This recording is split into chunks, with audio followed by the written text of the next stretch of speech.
Olá, eu sou Noêmia Lobão, psicóloga e coach. E eu sou Jaqueline Neves, jornalista e professora universitária. E hoje, já que nós vamos conversar sobre a mulher, sobre nós mulheres, né? Aproveitando o Dia Internacional da Mulher, que é dia 8 de março, amanhã, e a gente vai conversar um pouquinho sobre o feminino, né? Sobre as nossas tarefas, os nossos desafios. E a gente convida você para vir com a gente nessa conversa. Vamos lá? Verdade.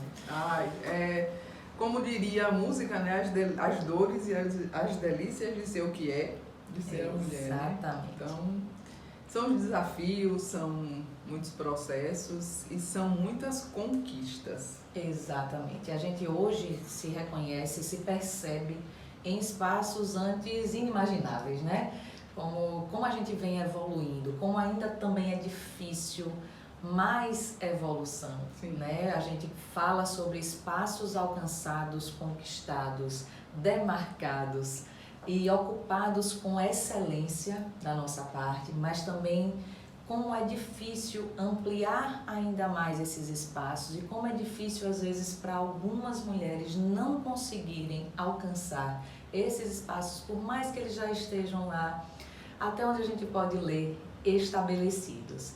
Então, os espaços que nós ocupamos hoje, a gente está falando aqui num vídeo, no YouTube, que pode ser acessado de qualquer lugar do mundo, falar sobre nós mulheres, sobre as nossas conquistas, os nossos desafios, é ocupar um lugar de fala, ocupar um espaço que antes, para a gente chegar nisso aí, já seria muito difícil.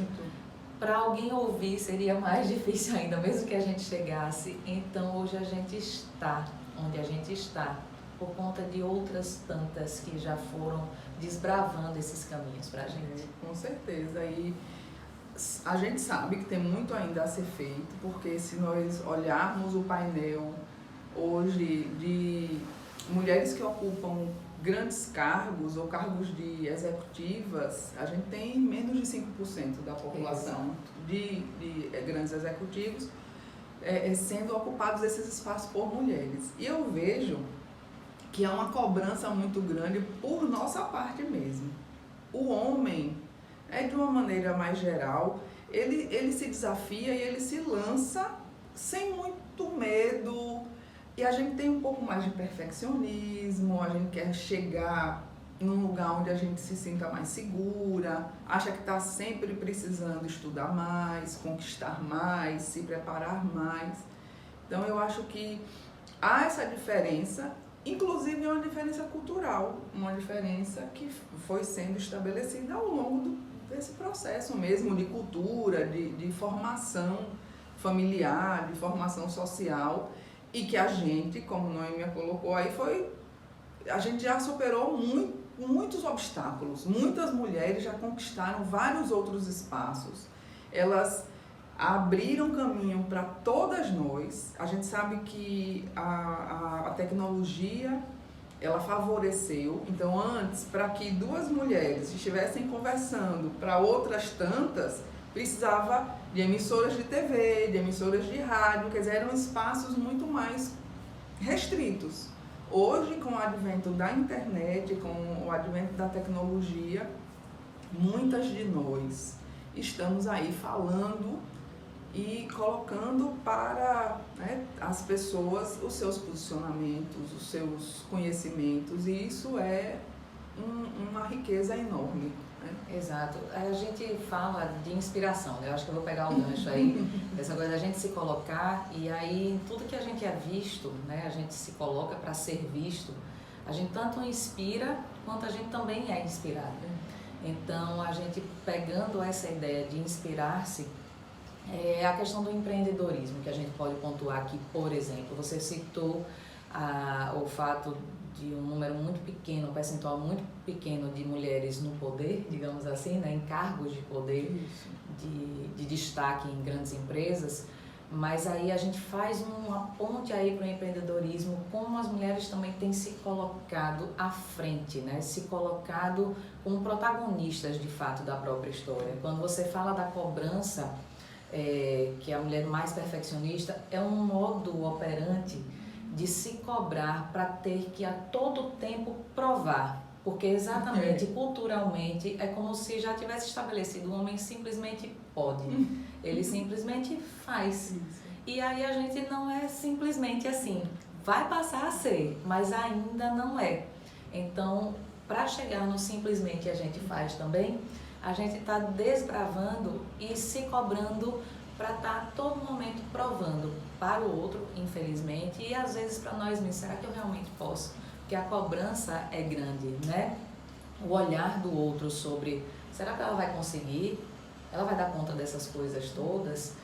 E o empreendedorismo traz essa ideia do eu vou me lançar, eu vou me colocar para, e depende só de mim, né? Eu estou acreditando nas minhas potencialidades, eu acredito no que eu faço, eu acredito no meu projeto e eu vou lá e faço, eu executo aquilo de maneira que não só eu estou realizando o meu sonho, mas dentro do empreendedorismo eu ainda trago outras pessoas comigo, porque eu posso fazer outras contratações, mesmo que num primeiro momento não, mas depois a equipe cresce, aí vem mais gente, e você é responsável não só pelo seu sonho ali inicialmente, mas às vezes pelo sonho de tantas outras pessoas que vão se unir a você para desenvolver esses projetos.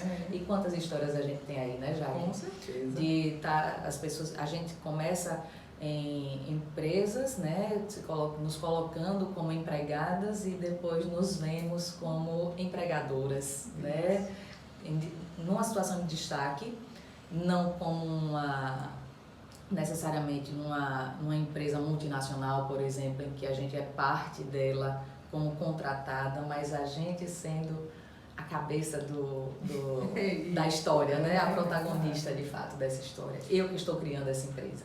Não sou eu que estou. Ela não me chamou para fazer parte dela, eu que estou chamando os outros para fazer parte da minha história. E a pandemia, né? A gente nunca vai deixar de falar dessa bendita pandemia. Ela apontou aí como solução o empreendedorismo, porque muita gente perdeu emprego, muita gente ficou sem poder trabalhar. Exato. E muitas mulheres hoje são chefe de família.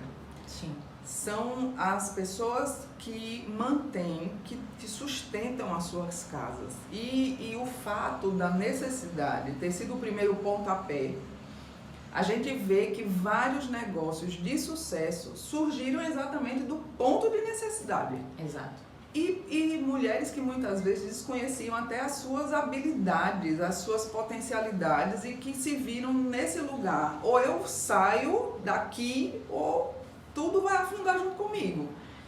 E muitas delas, né, têm se surpreendido assim, e surpreendido as pessoas ao redor, né? Então, mulheres que sabiam costurar, mulheres que sabiam cozinhar, mulheres que viram o que é que eu posso fazer e o que eu posso entregar ao mundo, ao mercado, né? E ter um retorno, né, interessante para si e para, como você disse, até mesmo contratar pessoas e contribuir com outras famílias. Né? Exatamente. Eu costumo dizer que a crise, ela não é ruim. Apesar da gente queira correr das crises, mas a crise ela não é ruim, no final das contas. A crise faz com que a gente se coloque num lugar de desconforto e esse desconforto ele promova uma mudança. A ideia da crise é essa. É ver a oportunidade. Né? Exatamente. Não é derrubar você. Ela pode até fazer você dar uma caidinha, mas a ideia é que você, a partir dela, lance um olhar de superação e, de fato, possa atravessar essa crise. A gente sempre passa por momentos de crise, mas é importante olhar como um momento em que você sai da sua zona de conforto, aquilo ali não tá bom, não tá legal, e aí o que é que você vai fazer com isso? Então a crise é para isso, é para você mudar, para promover mudança assertiva para aquilo que você realmente deseja. Então a pandemia foi muito difícil, foi uma crise mundial e a gente se colocou à prova para mudar em N aspectos, não só a questão do trabalho, mas de relacionamentos, enfim, a proposta de fato de mudança. E aí a gente traz, pegando esse gancho mais uma vez, a ideia da questão das multitarefas, né? Porque uma vez que a gente se lança no mercado, ainda está enraizado, né, na nossa cultura, na nossa forma de se colocar no mundo, né, ainda infelizmente, de trazer junto os cuidados da casa, os cuidados com os filhos, e aí junta tudo, né? E aí a gente não descansa, e aí a gente tem sempre mais alguma coisa para fazer. A gente não chega em casa para colocar os pezinhos para cima e simplesmente descansar. A gente chega em casa para arrumar a casa, para fazer uma comida, para cuidar de um filho que está doente, para estudar com o filho que está com dificuldade, alguma coisa que ele quer conversar, que a gente vai sentar para conversar com ele também. E aí a gente traz a ideia aqui do papel do homem também, né? Sim. Estamos falando sobre mulheres, mas não só do homem também, mas de um companheiro, de um parceiro, de uma parceira. Isso. Que está ali para partilhar, porque a ideia não é de ajuda. Nós não devemos compreender essa relação de ajuda. O meu marido está em casa e ele me ajuda a cuidar do meu filho. Acho que essa perspectiva está um pouquinho ultrapassada. Ela está, na verdade, na ideia que vem mudando, né? Que antes o marido ajudava, porque quem cuidava éramos nós mesmos. Não tinha outro jeito. E agora o olhar pode e deve ser outro, mas de partilha. Nós estamos compartilhando, dividindo tarefas, porque a responsabilidade é minha, enquanto mãe do meu filho, mas é do meu marido também, sim, que ele também é o pai. Isso, com certeza. Então, estamos dividindo tarefas, muito mais do que colocando ajuda nesse processo.